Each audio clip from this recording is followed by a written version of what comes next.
Shuklam Varadharam Vishnum Shashivarnam Chaturbhujam Prasannavadanam Dhyayet Sarva Vigno Pashantaye Ajnanatimiran Dhasya Jnananjana Shalakaya Chakshurunmilitam Yena Tasmai Shri Gurave Namaha Gurur Brahma Gurur Vishnur Gurur Devo Maheshwaraha Guru Sakshat Param Brahma Tasmai Shri Gurave Namaha Shri Gurubhyo Namaha Hari Om.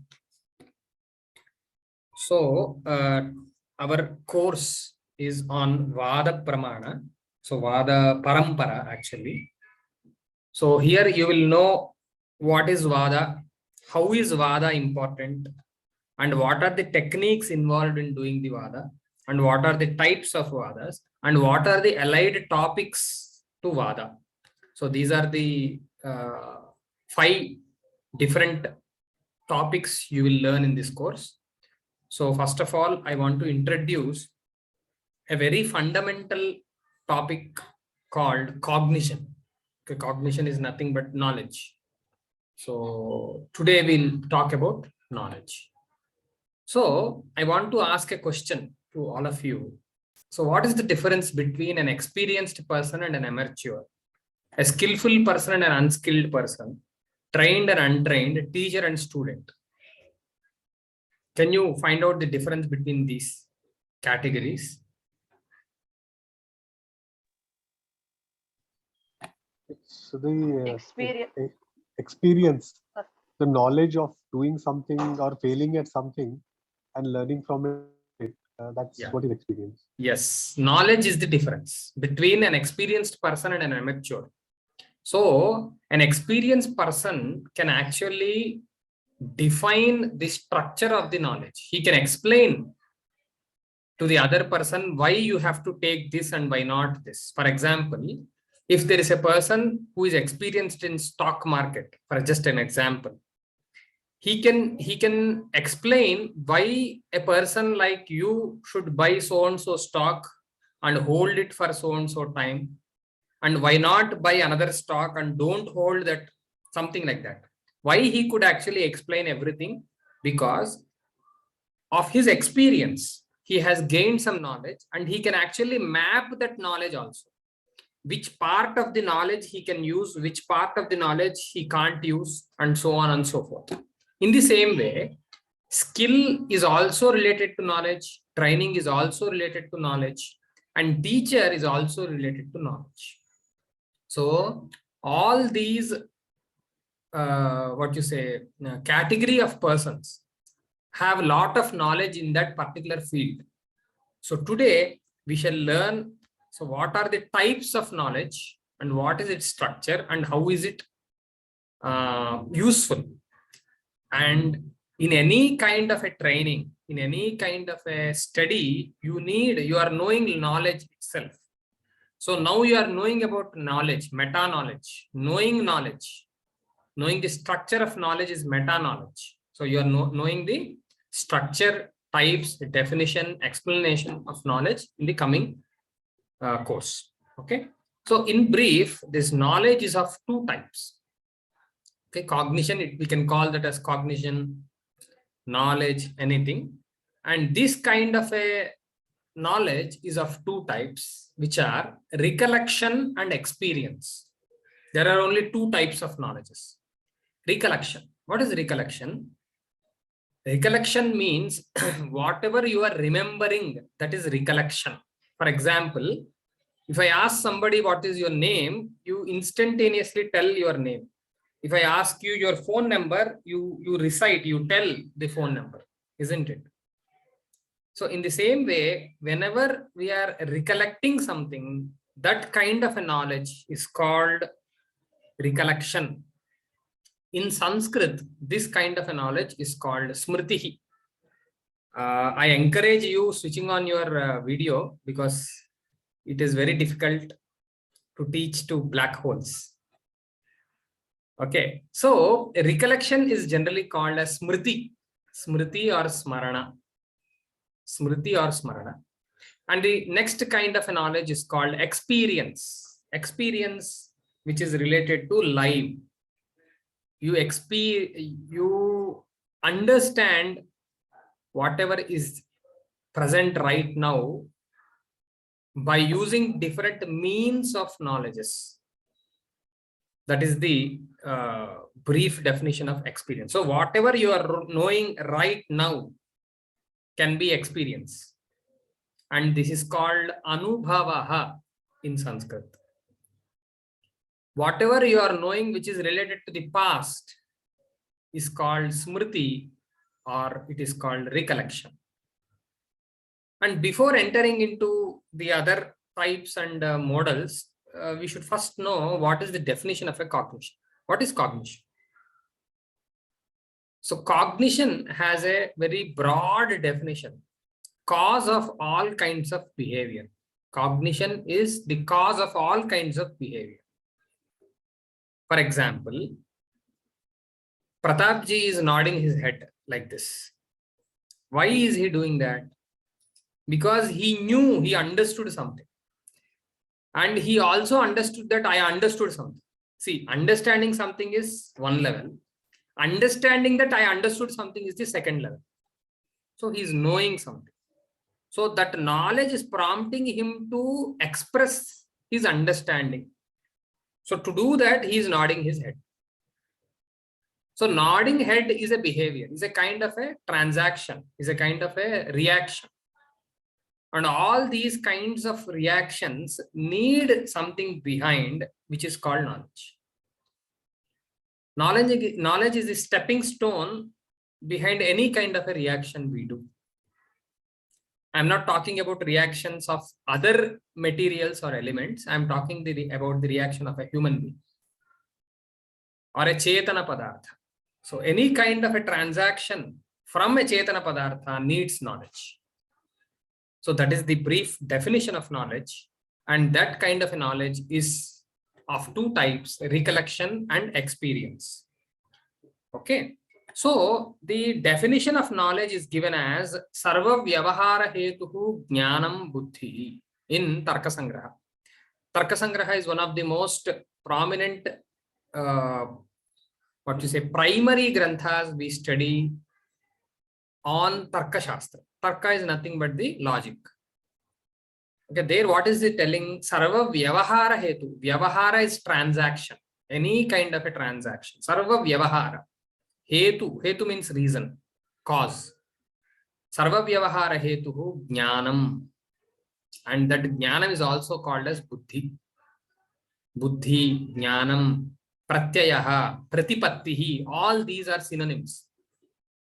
So we'll just move on to the next one. So we should, to understand the definition, we have to actually do some investigation in the definition itself. So my definition was, cognition is the cause of all kinds of behavior. Behavior is a kind of a response, isn't it? Behavior is a response. Without some kind of a knowledge, you will not behave in that way. If there are no sweets in front of the boy, he will not run towards that and take it. So there are some cause behind any kind of an effect. So all those behaviors are a kind of a responses. And what are the responses we generally make? Showing agreement, nodding your head is a kind of an agreement. You understood something, like it, thumbs up. And asking something, answering something. So all these comes under responses, and all these responses need some kind of a cognition behind that. Understood? Do you agree with me? Yeah. So in the same way, 1 minute. So in the same way, we should also know about what are the different kinds of behavior we have. Why? Because the definition of the cognition also had behavior in it. So these kinds of behaviors we have, like excited, being happy, sad, angry, all these other behaviors. If you keenly observe, if I am getting angry, for example, I have been asking a question to my student and they are students and they are not answering. and I am knowing that they are not answering. See, they are not answering is reality.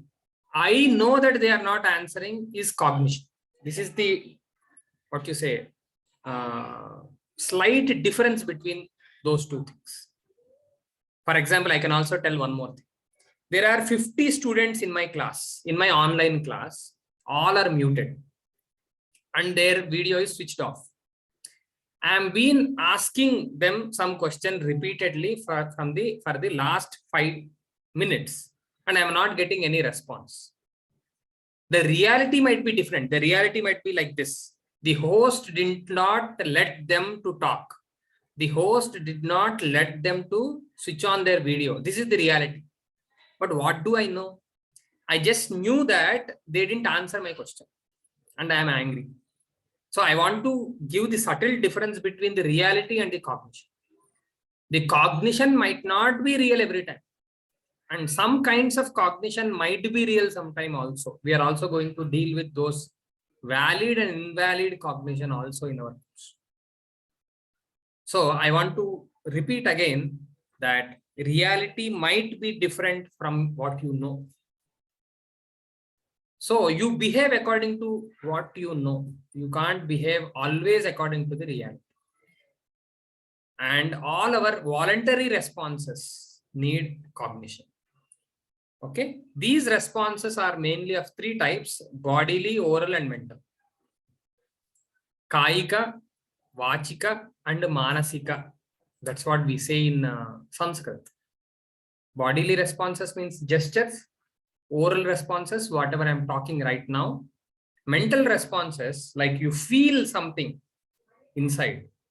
If you hear a very good mantra, a very good shloka, you feel very nice. That feeling is a mental response. That also requires knowledge. So all these types of responses need knowledge. So knowledge is the center point of all these kinds of responses. Question? So, sir, what is the gesture, third action. type of response? I mean, Mental physical, response. verbal, physical and verbal, you will respond. So it is, you can actually see or hear it. But mental response, how does that happen? Behavior. See, you are feeling very nice whenever you are going to a lake nearby. You're responding, no, inside. You feel That good, response, yeah, that response needs some knowledge. It might be related to your memory. It might be related to the aesthetic value connected to that particular scene or a location. But you're responding inside. That is why you're feeling something. Right. So we'll just move on. So all these responses are having a process. It is a process. It's not instantaneous. It's not kakataliya. It has a cause behind that. And that process is told like this. Janati, ichhati, yatate. These are the words used in the Shastra. Janati means knowing something. Ichhati means wanting it. And yatate is responding. So these responses now we can relate to body, oral, and mental. All these 3 things do have something with knowledge and intent also. If you don't want to respond, for example, while you are working, you don't want to respond to any phone call. You don't want to respond to somebody who is distracting you. You will not respond, which means that if you want to respond, you should have some intent towards it. So that is why this process is stated in the Shastras. Janati, Ichhati, and Yatate. Knowledge, intent, and response. Okay. So why are we talking about this? Because cognition is something which is the most important building block for any kind of a response. So you have to know the process of response, kinds of responses, to know what is knowledge. The second word was kshati. Ichhati, ichhati. Ichha. Ichhati. Okay. Ichhati. Ichhati means knowing. Not knowing, sorry. Wanting something. Desire. Ichha is desire. Okay, am I clear till now? Yeah. Okay. So, as I have told you, you have to understand many things in this course. There are many things, like you have to understand what are the kinds of knowledges, what are the means of knowledges, what are the kinds of debates, how do we know that my opponent is using a false reason, how should I win over my opponent. So there are many things you have to know. Before knowing all those things, you need to know what is knowledge. Knowledge is the stepping stone, okay, for all those things. I want to give an example of the definition, and we tell this as samanvaya. Whenever you are defining something, it is on the burden lies on the person who is defining to show that the definition is true. So I want to show an example for that. Now the great person is talking something. So he wants to tell that India is a stable nation now. For example, it's an example. Okay. If he wants to tell that India is a stable nation now, he should know that. He should know what he is talking. Whenever we uttering something, making sentences is an oral response. This is also an oral response. So oral response also needs some knowledge behind that. What is that knowledge? He should know what is India, what is stable, what is nation, and what is now. He should know the meaning of all these words involved. So before everything, he should know what he is talking. So he knows something and then he utters.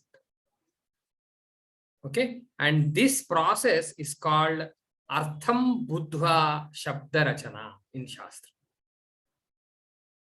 Okay. In the Shastras, this is called Artham Buddha Shabda Rachana.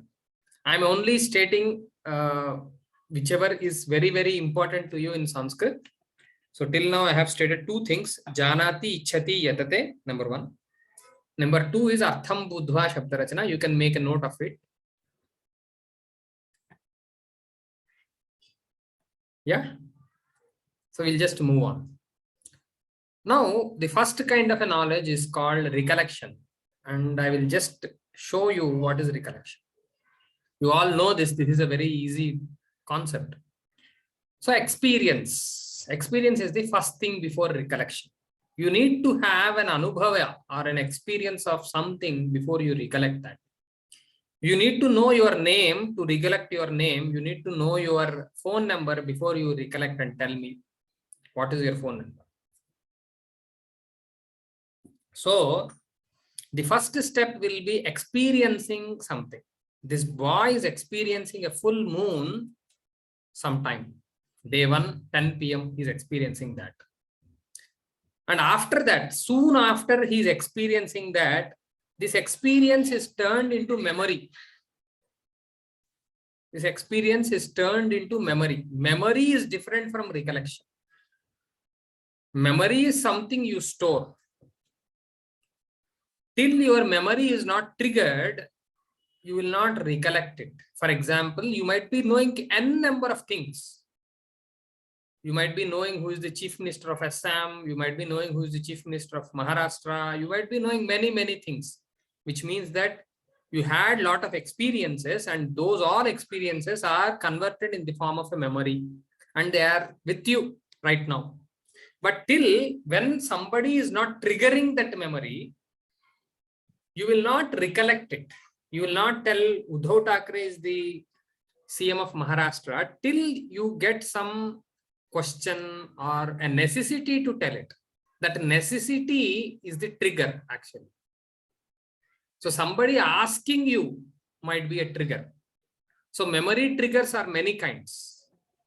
Sometimes we recollect something instantaneously without any reason. We feel that there is no reason at all. If you investigate in depth, you might get many reasons behind that. And one of the reasons are also Adrishta means Papa and Punya also according to the Shastra.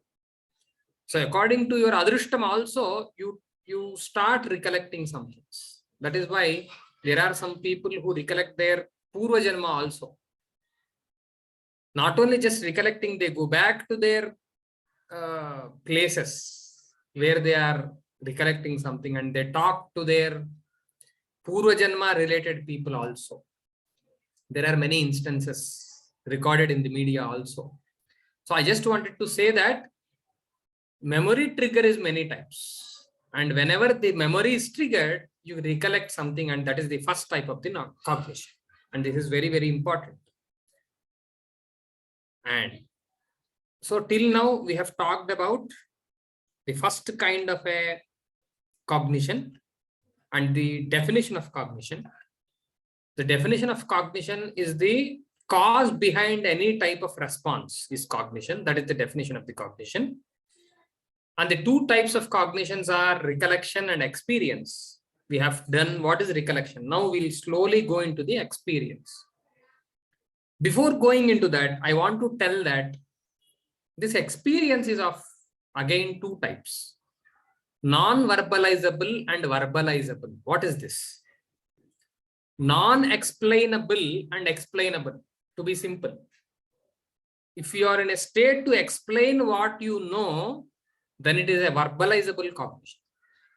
If you are in a state you can't explain something, then it is non-verbalizable cognition. This is according to the experiencer, means according to the person who is experiencing. It is not the type of cognition, but it is type of the receiver. Sir, is recollection possible without experience? No. So it is dependent on experience. Yes. So experience is the cause for recollection. Okay. 1 minute. So I have to take one minute, sir. Sorry, I have to take this.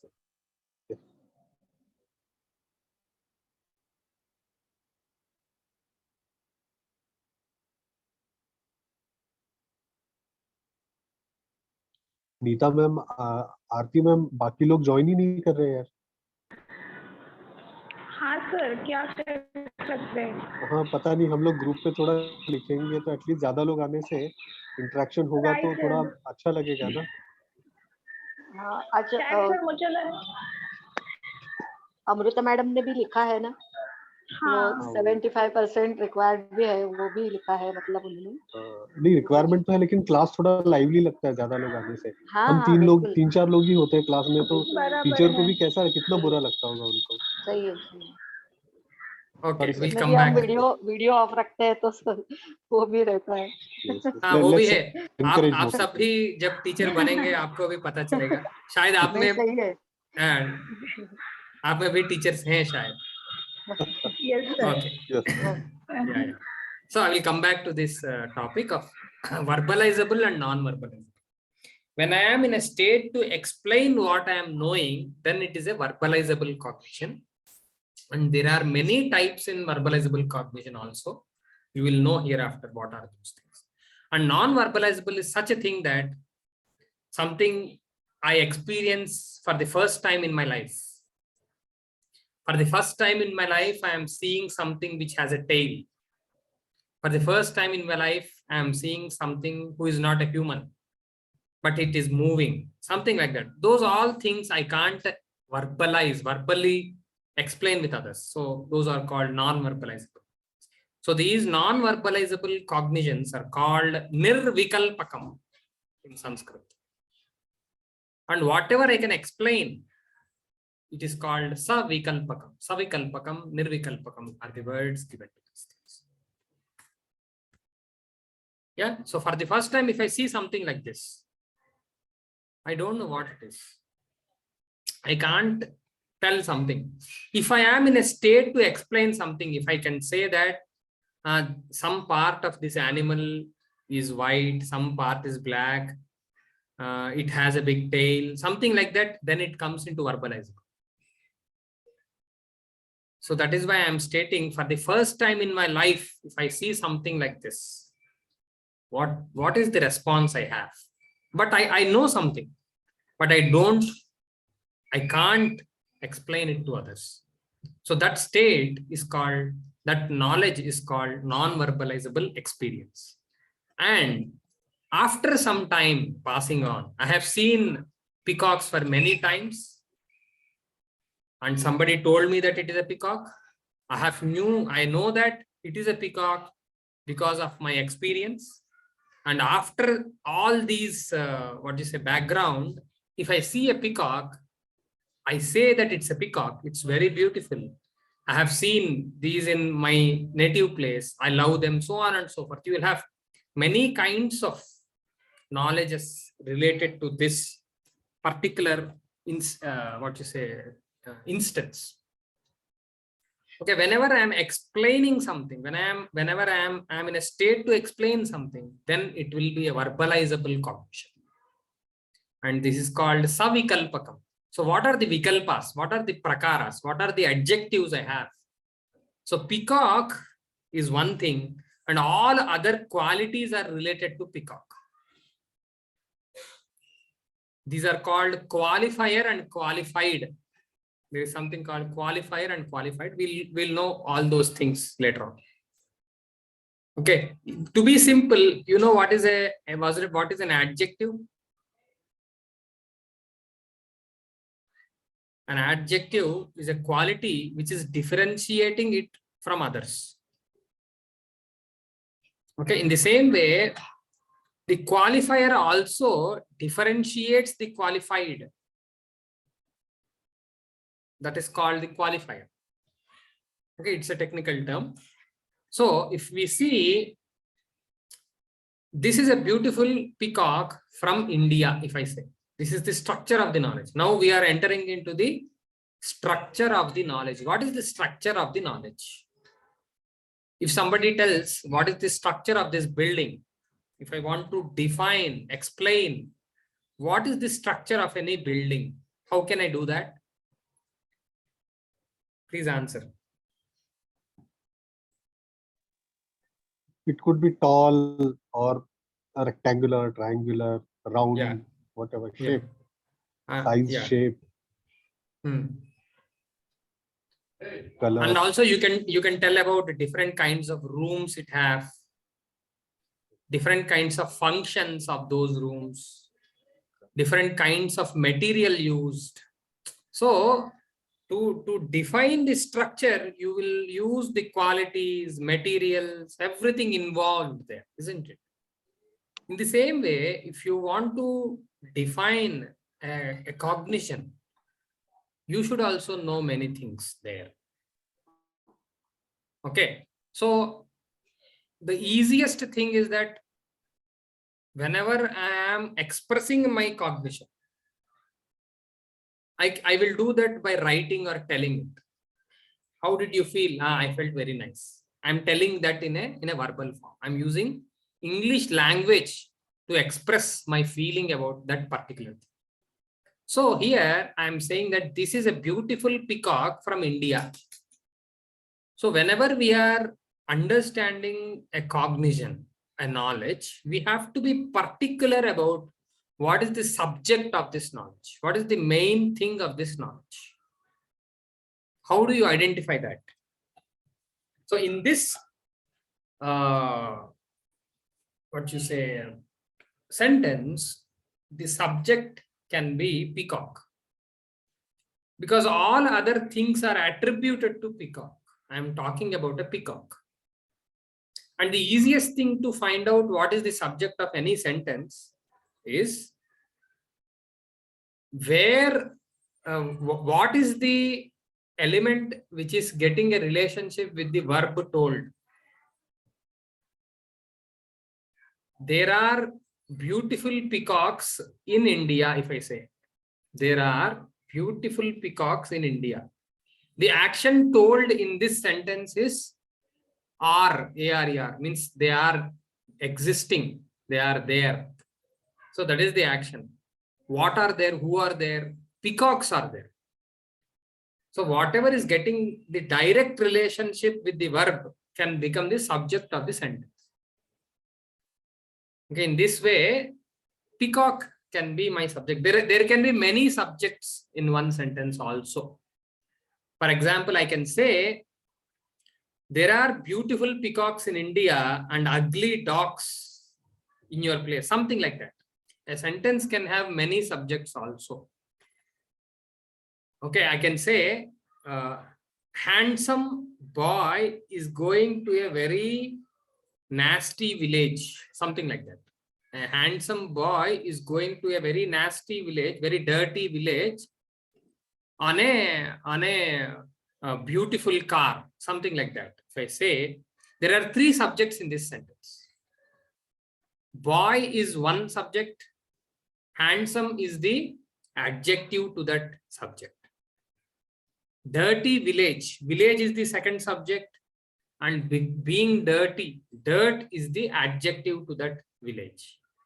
And the third one is, he is going by a very beautiful car. Car is the subject and beauty is the adjective to that.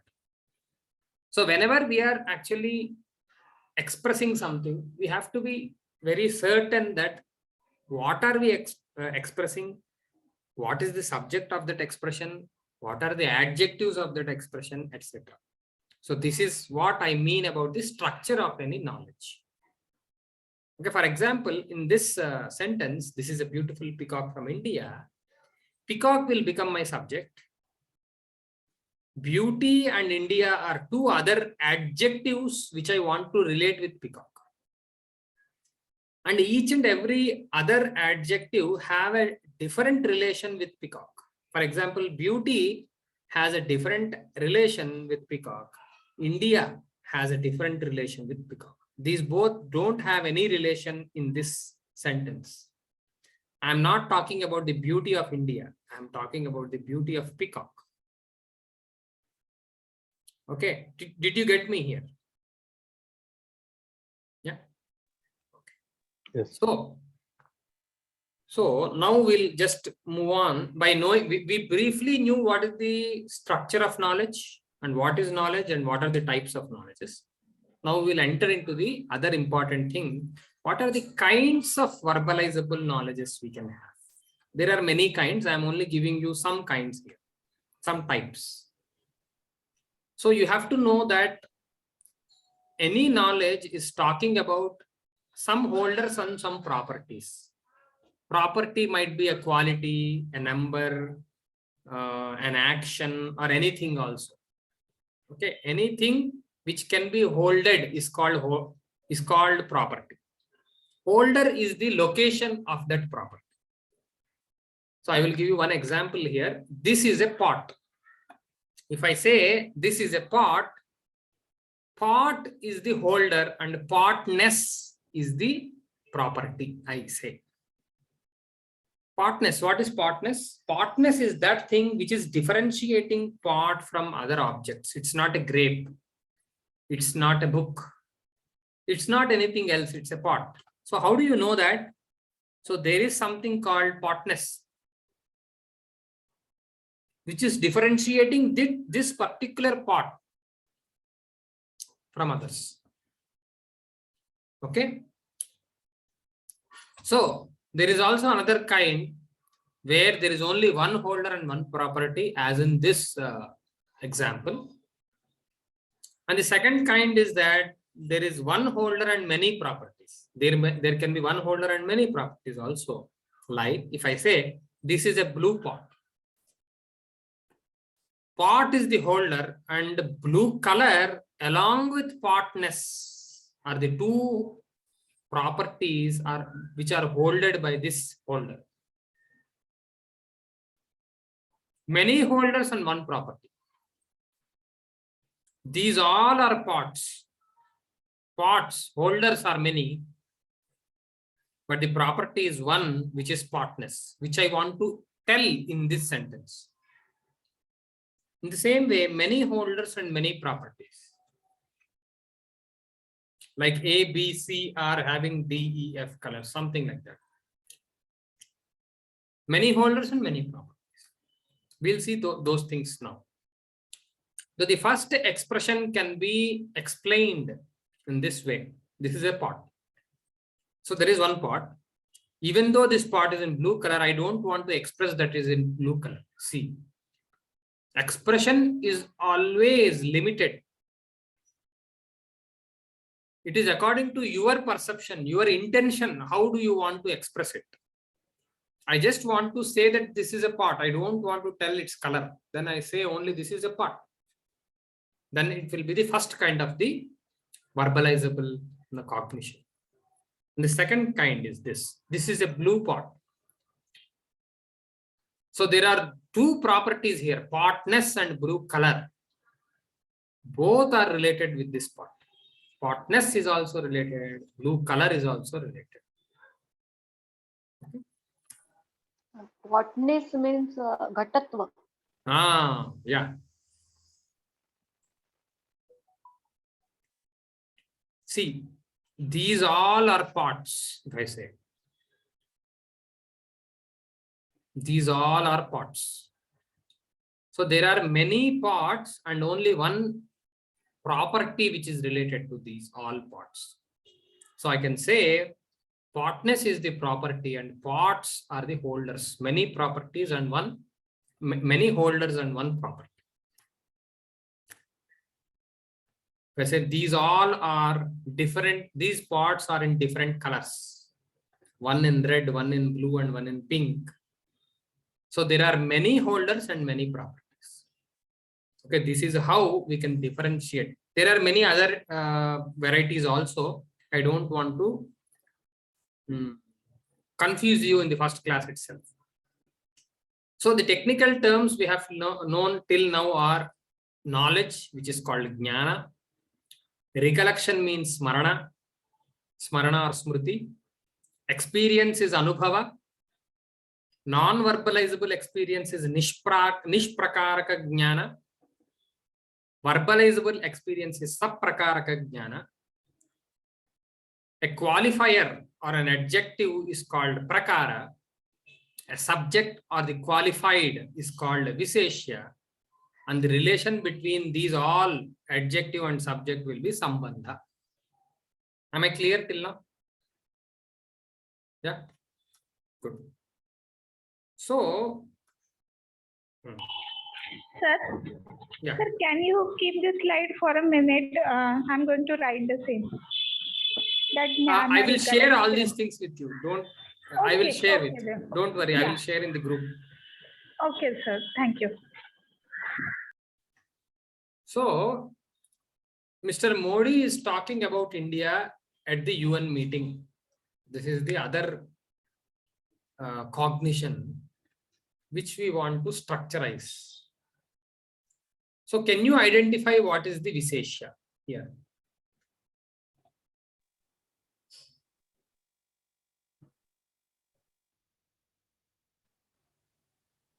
What are the Visheshyas?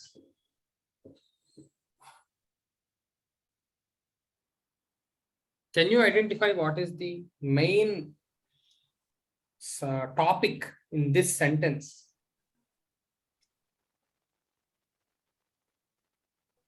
That Mr. Modi and talking. meeting India. See, Mr. Modi is the main qualified or the subject I want to tell. All other things are related with Modi only. Okay, India and UN meeting in this sentence don't have direct relation at all. Modi is that person who is talking. Modi is the person who is there in India, who is there in UN meeting, and Modi is the person who is talking about India. So after I identify what is the qualified, I know what are the qualifiers. And what is the different relation between all these qualifiers and this qualified? So what do I get if I know structure of anything? If I know the structure of a car, I can repair it.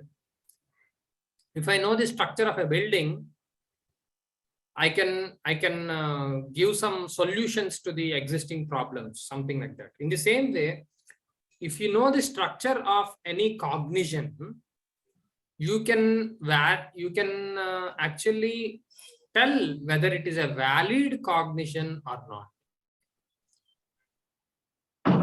Yeah, that is very, very important. That makes the difference between you and your opponent.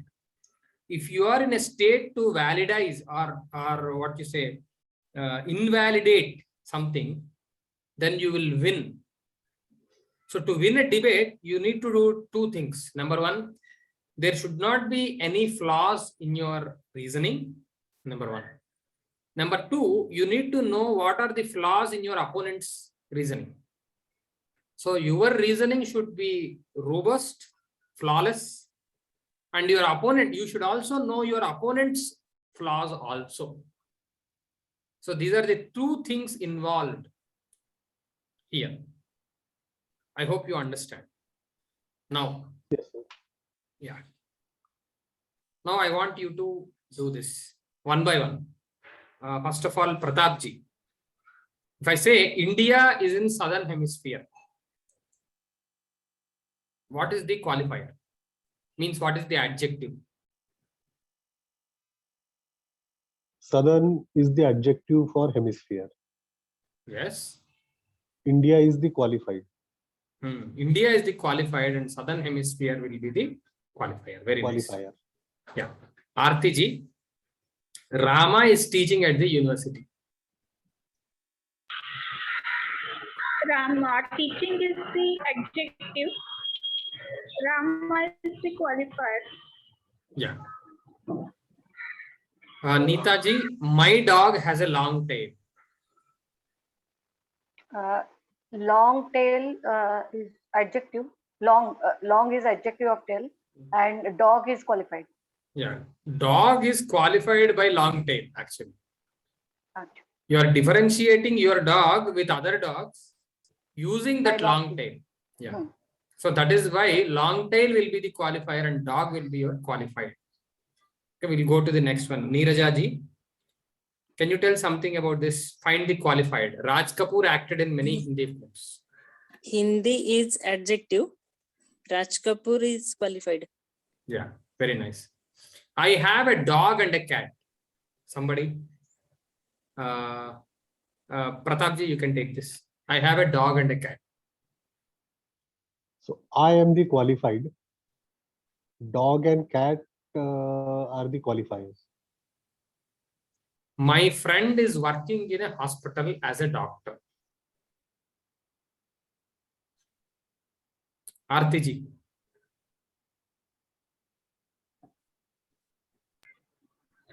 My friend is qualified. Working is the adjective. So working is further qualified by doctor and hospital. Yes. Yeah. So that is how there are many layers of construction, layers of structure in any cognition. We have taken very simple So working will become a verb, right? Yeah, working can also qualify your friend. You don't go into the structure of sentence. We are not limited to the structure of sentence, or we are not limited to any language also. We are going beyond that. We are actually knowing the structure of what is the meaning. So we are going till the knowledge. No, knowledge has no language. I might talk in what you say English right now. मैं हिंदी में भी बोल सकता हूँ. इसी विषय को मैं हिंदी में भी बता सकता हूँ ना. So language is a very starting point. We are going further above. So when we go further above, working is also a qualifier. And that work is again qualified by doctor. And that hospital has a relation with working and also my friend. So in this way, we need to train ourselves. It's just training ourselves. We are not training you, you are not training me. We are just focusing on knowledge. That's it. Because we all know this. These are very simple, common sense related things. Okay. Then we'll further go into the what are the types of experiences. Can you take one more 10 minutes? Is this okay? Are you bored? No, definitely go? not bored. Do you have other work? Okay, Means perfect. generally the time of one session will be 1 hour, but I have started late, so I want to finish the portion in the stipulated time. Yes, I'm okay, sir. 10 minutes is fine with me. Yeah. So we have another thing called types of experiences. We have seen the types of experiences according to their function till now, according to their structure till now. Verbalizable, non-verbalizable. But if you want to know according to the means, how many kinds of experiences you have? I think you know what are the means of knowledge, what are the pramanas.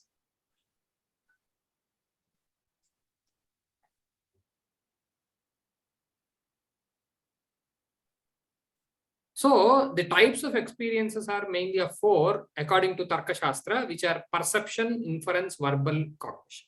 3 actually, not 4, 3. Perception, inference, and verbal cognition.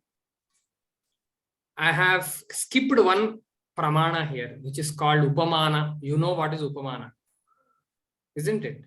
All of you know upamana. I think sir was teaching you upamana.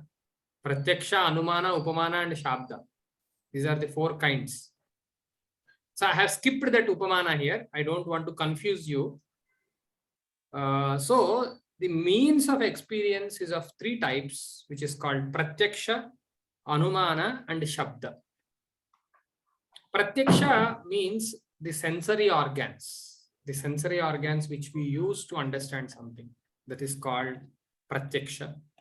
And the second one is anumana, which is very, very important for our course. So at least 30 to 40% of our course will be on this anumana only. And the other kind is shabda. Shabda means word. So we'll also know how word responds and how we make inferences also in this course. Okay. So Shabda, what we had discussed was Shabda is expert opinion in Praman Shastra. Aptavakyam Shabdaha, yes.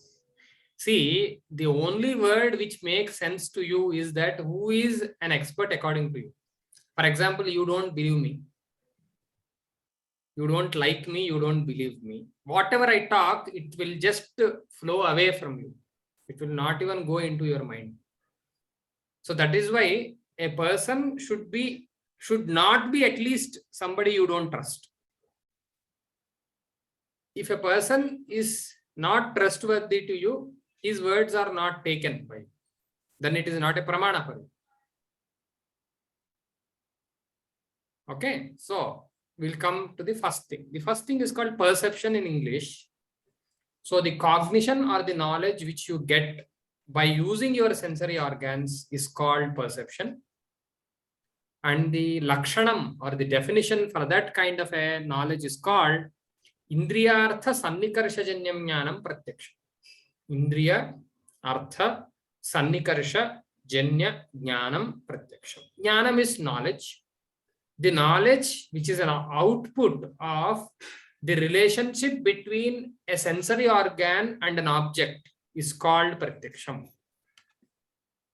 It's very easy. Like I'm seeing you.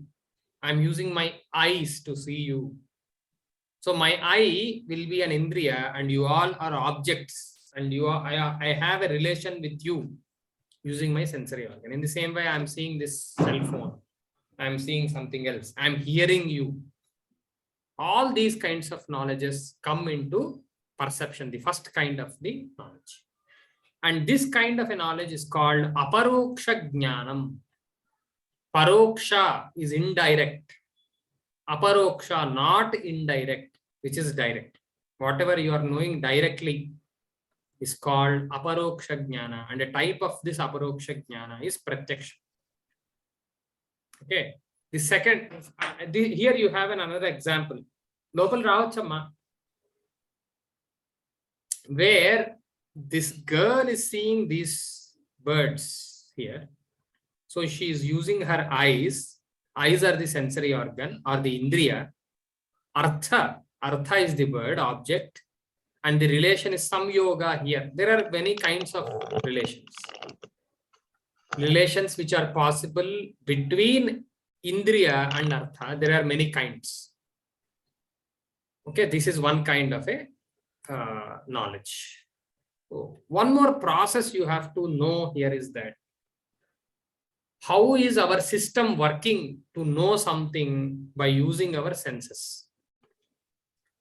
So there is one sutram which is called Atma Manasa Samyujyate Mana Indriyena Indriyamarthena Tatah Pratyaksham. So Atma is yourself. Yourself, you should have a relation with your mind, with this manas.